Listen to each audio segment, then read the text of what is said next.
Alright, so magandang hapon po sa atin lahat. Alright, so I just wanted to introduce myself. So just a bit more introduction. So my name is Raj Olympia. I am the CEO and co-founder of Malaya Tech Consulting Incorporated. So in terms of like who I am and what I've done, before I was part of the digital transformation team in finance of one of the big pharmaceuticals here in the Philippines. And in terms of like the growth that I got from that stint, really we were tasked to transform and digitize a lot of the finance processes. So medyo free for all sila sa amin. And we were really able, me and my co-founders, we were really able to really get a lot of experience from listening to process and helping them digitize and really harden their processes. So given that, we decided to create our own company, Malaya Tech Consulting.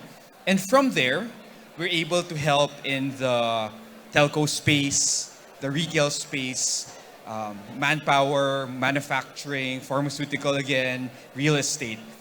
And more than anything, just talk about us. We always talk about how we break business barriers by implementing business systems. So if you could give me a few seconds to talk about the streams that we have. So we are an implementing partner. So in other words, we customize these solutions for specific industries. So the first is Anaplan, which is an enterprise-grade management reporting and planning system. So it's amazing at customizing its functionalities for whatever our businesses need. The second, which I think is our hero product for this crowd, is Odoo. So we are an implementing partner for Odoo. For those of us who don't know too much about Odoo, Odoo is an all-in-one platform that has apps under a single subscription. You have a subscription to any apps that we may need to manage our business. So we'll talk about that a bit in a few seconds. And finally, as Malaya Tech Consulting, we also have our in-house products and services. With us is going to be your cheapest cloud solution, Malaya Payroll, as well as the servicing that we do for small businesses, as well as professionals like lawyers and doctors.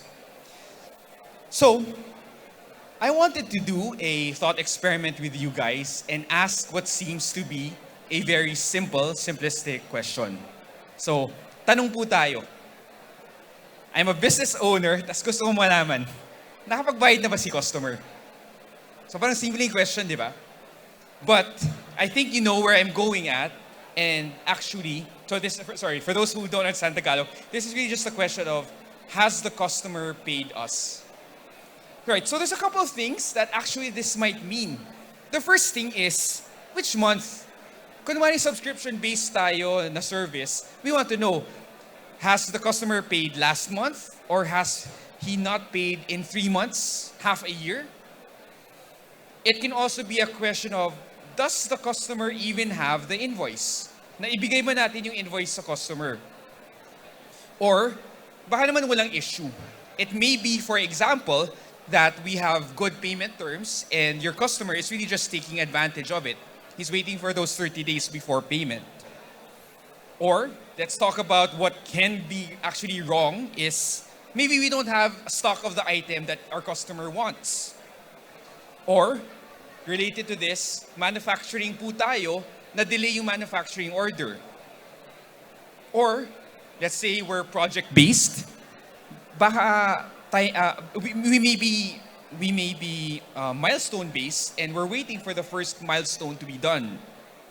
Or, may logistics issues. Hindi pa po natin na-deliver yung item. Or, ito, malala. Hindi pa pala nagko-confirm si customer nung sales order. So, you get my point, right?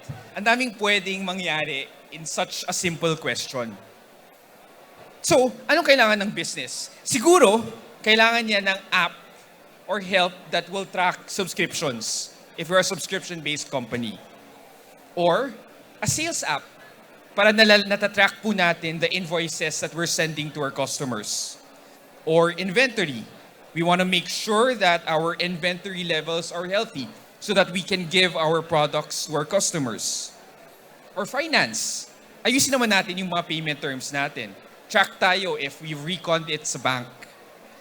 Manufacturing app, if we have manufacturing orders. Sales app, to track those deliveries. Project management, or CRM. Dami, no? Business owner ka lang, ang dami mong kailangan malaman.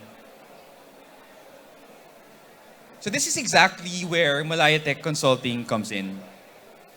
One of our hero products, which is Odoo, is a single subscription software to get you all these apps to run your business. So, anong iniisip ni Odoo as a software provider? Ang inisip niya is this idea of single-purpose software for all the aspects of our business. So, kunwari, meron tayong QuickBooks for accounting. We have Google Calendar for our appointments. We have HubSpot for our sales, our customer relations, or Salesforce, kunwari. So the unique selling factor, proposition of Odoo is that we'll give it to you in a single software. So in my experience, this is one of the biggest issues of a lot of companies trying to digitize themselves. Sige, kuha tayo ng software na ganito for our sales. Kuha tayo ng software for our accounting. And I will tell you that most of our customers coming from this situation have paid double software for each single app that they have to do. They've paid subscription for the integration between these apps. And they generally have rank and file people who are confused by the number of apps that they have to access. Odoo seeks to fix all that. And this is basically what we offer. But the main point of my talk really wants to talk about Odoo as an operational in an ERP system. So, I will throw out a big word. It's ERP. This means Enterprise Resource Planning. But I will sort of like play around with my definition of ERP. For those who are new to this concept, an ERP is not just an accounting system. And I want to challenge that the sort of ERP that we want to do is a system where your organization can collaborate on its backbone operations. This is one of the biggest challenges that Odoo and Malaya Tech Consulting wants to say, na parang, let's expect more from our systems. Hindi lang siya pwedeng accounting na lang these days. So, I'm seeing a lot of small and medium enterprise entrepreneurs, and my goal is to convince you that having a system, an operational system, is something that's good for the company. But I don't want to have at it via by saying, hey, IT for IT's sake. So I will come up and talk about 3 points about how an ERP or an operational system helps your people, how it grows your employees. So medyo different yung tackle ko nito. So I'm going to be giving 3 points as to how your ERP is going to up the quality of your people. So medyo related siya sa previous speaker, no? All about upskilling people. All right, let's take our first point. The first point is this idea that a lot of our people are mired or they're doing menial tasks. So on the screen, I have an example of a sales manager taking care of an Excel sheet tracking yung targets ng mga salespeople niya. So may customers po tayo sa columns, may product tayo sa rows, track tayo. O ilan yan yung nagawa ng sales ko. So obviously, I think we know that there's a lot of manual work that's involved. Number one, kailangan ko siyang inputan. I have somebody who's bringing in those actuals. What happens if we have a process na kailangan siyang verified finance? Paano yung data niyan? So there's a lot of issues there. What an operational system and a good operational system does is that it takes you away from tasks that are menial and shifts you towards strategic tasks. So this is an example of a CRM on Odoo. So explain ko lang po kung anong ginagawa niya. The sales system, the sales funnel, for those who aren't super familiar, actually has phases. Meron tayong nakikilala natin yung customer. That's called a new opportunity. then it becomes an opportunity kasi nakausap na po natin si customer. We've established some sort of relationship with them. And then there's another stage where we actually we have a proposition. Bibigyan po natin sila ng quotation. Oh, this is how much my products cost. And the dream of everybody is we actually win those customers. So at Malay Tech Consulting, this is how we handle our customers. We pull them through the funnel, the sales funnel, kumbaga. So at any point in time, I know that customer A is, hey, I still need to talk to him. Si customer B, okay, nasa na kami, negotiation. I want to be giving them a good deal. And dream ko, sana napunta lahat sa one. So this is the idea na imbes na magta-track tayo ng sales, operational, strategic na yung gamit natin ng system. So I can start asking questions like, hey, why is it that I have so many qualified that I cannot pull through the proposition? Why is that I can't interest my customers enough to actually start looking at quote, cost of ownership? So strategic na yung decision making natin sa kanya. So my example right now, sales, but I have a lot more examples for the other parts of your organization. But again, this idea that with a system, you're bringing them out of these menial tasks and pulling them over to strategic and decision-making tasks. Second point. This is, I want to sort of like symbolize this idea of the horrible Windows Explorer folder. Dami nating folders, dami nating kailangan i-track ng mga dokumento. And I want to talk about how the risks of such a system are going to be like. Number one, paano kung na-corrupt yung laptop na meron ito? Or number two, what if the person who's handling this organization resigns and I now have to turn over that complex folder system to another person? Okay. What Malay Tech Consulting does is that it introduces or makes people more compliant and secure. So I want to take a few minutes to talk about the dreaded document, the dreaded operational ERP document. So ano ba yung document, guys?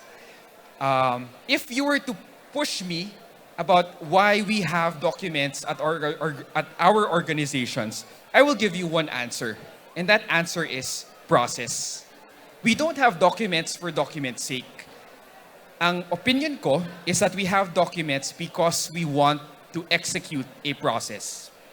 So let me give you an example. Something I hope that as entrepreneurs we've experienced. This idea of procure to pay process. We want to buy supplies. We want to buy a service. That is a process na hopefully maganda yung process. So anong ibig sabihin ng process, ng magandang process ng procure to pay? Well, ang inisip ko, number one, first step ng process is that I should be canvassing more than one vendor. I should be looking at quotations from supplier A, B, C, looking at their quality, looking at the prices. Number two, siguro, I should have some formal way of telling a vendor that I want your product. So sasabihin ko sa inyo, okay, I want 10 quantity of product B. I want it delivered in 2 months. So, alam na ng vendor, alam ng supplier that there is an agreed service or good that needs to exchange between us. Second, next part of the process, ayun, delivery. As a company, I want to make sure that I received those goods, I've checked their quality, and I'm okay with them. Fourth part of the process, gusto ko sana, may partners tayo eh. Your vendors are partners. So obviously, I want to pay them. I want to make sure that I have a good relationship, pay them on time. Tapos sa finance, dapat na-update yung inventory, na-update yun. So this is the idea of a good process.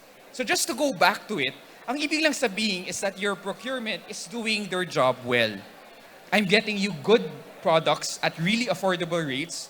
I'm paying my suppliers and taking care of my relationship with them. And I'm reporting all of this. So balik tayo sa document. A document represents that we followed that process. So, anong sample niyan? There is what's called a call for tender document. A call for tender document says that, hey, nag-survey kami ng 3 vendor.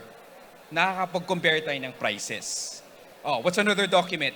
Yung holy grail na purchase order document. So when we have a purchase order document, this is the holy grail of any supplier. Kapag nabigyan na ako ng purchase order ng kliyente ko, ibig sabihin, all systems go. We're agreed. We're agreed with timelines. We're agreed with products.